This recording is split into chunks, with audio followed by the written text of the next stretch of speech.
and had excellent relations with the Native Americans here, the Dakota people. In fact, he actually married a Dakota Indian.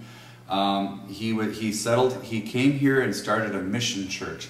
Now, this is where it's going to be confusing, because he didn't call the mission church Guardian Angels. He called the mission church St. Francis Xavier Church. And so it was named in honor of St. Francis Xavier, the great missionary priest of the 16th century. So the faith community started among Native Americans, and I don't think very many of the Christians in Carver County really fully appreciated that the original disciples of Christ here in what is now Carver County were actually Dakota Indians. I believe Father Revu baptized 23 Native Americans here.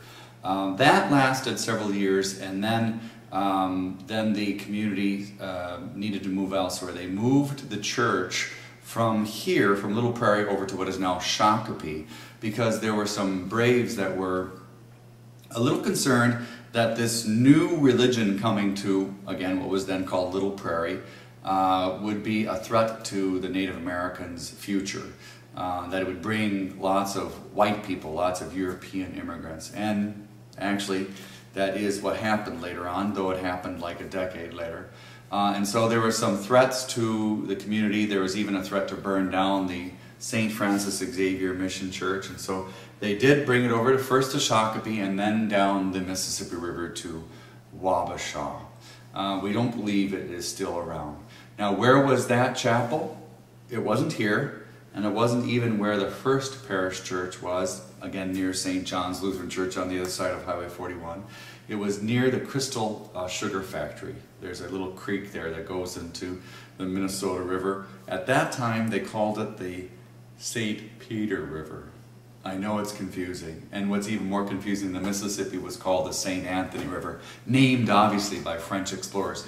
But the Mississippi and the Minnesota now have more Native American influenced names. They're probably their original names.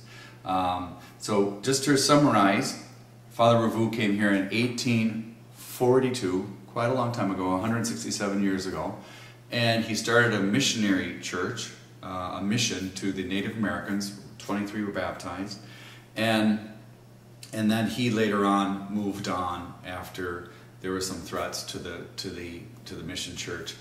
The parish started in 1858 when we became a state, started by the Benedictine priests that were sent here from Germany, coming across, however, from Shakopee. And it's a fascinating story. We don't have enough time to talk about it. Let's just say there was a lot of resistance to Catholic priests coming here. There was real strong anti-Catholic feelings in America at that time. So we're in the friary right now, and this is the entrance, the original entrance to the friary.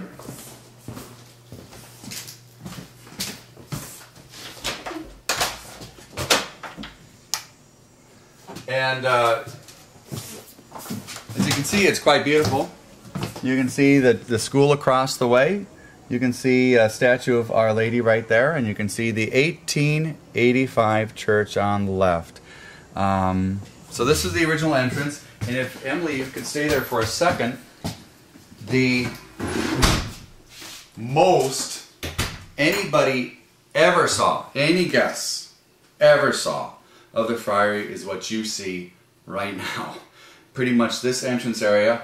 This is where the visitors would visit. We're not going to have this open for the visit because that's where we have some investments and other stuff like that we don't want to move around a lot.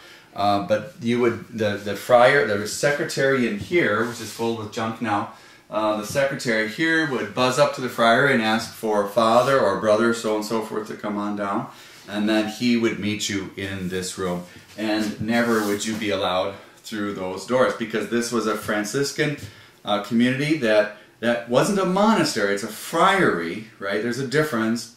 Again, too much information to convey at this time. But they wanted their peace and quiet time. They wanted their community space. And so we'll go in there right now after I close this door to make sure it's shut. Let's go in where at one time nobody could go. Okay, why don't you stand there for a second, Emily?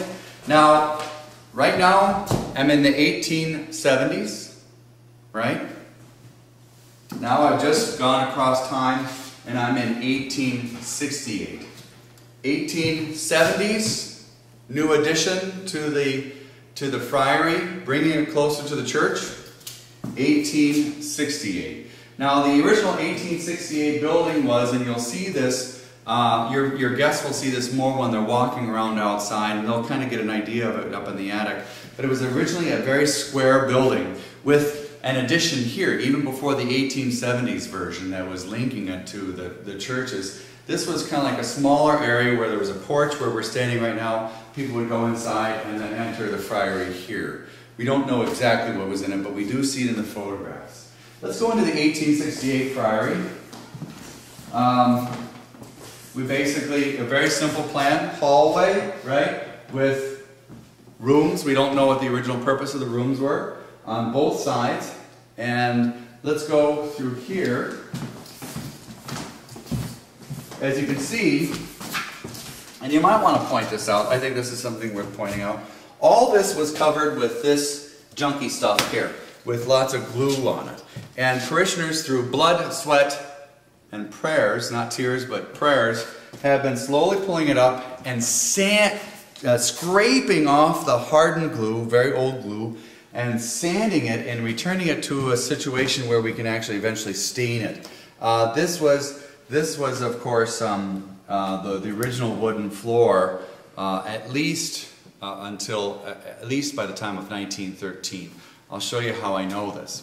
This in 1868 was yet another room, right, with the windows and so forth. But in 1913, they added on a wing. This was the second addition and the latest addition to the friary. Remember that other addition was linking the old friary to the church in the 1870s, prior to the 1885 church. This addition goes north, and it was added at a time in which vocations were really growing quickly. It was, remember how I said how the Benedictines started this parish in 1858? Well, eventually the Benedictines would leave, going up to Collegeville, to St. John's Abbey, and replaced by Franciscans, also German, also coming oftentimes from the motherland, from Europe, from Germany, and from Austria, and from Switzerland, and also the Netherlands. But this area here, this needed to respond to a great need for expanded facilities.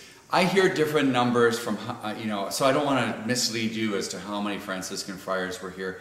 I've heard a large number, like 20-some, and then the other number that I've heard in terms of the greatest number that were here were 12. We don't know, so I wouldn't bring it up. But this is what we call the refectory.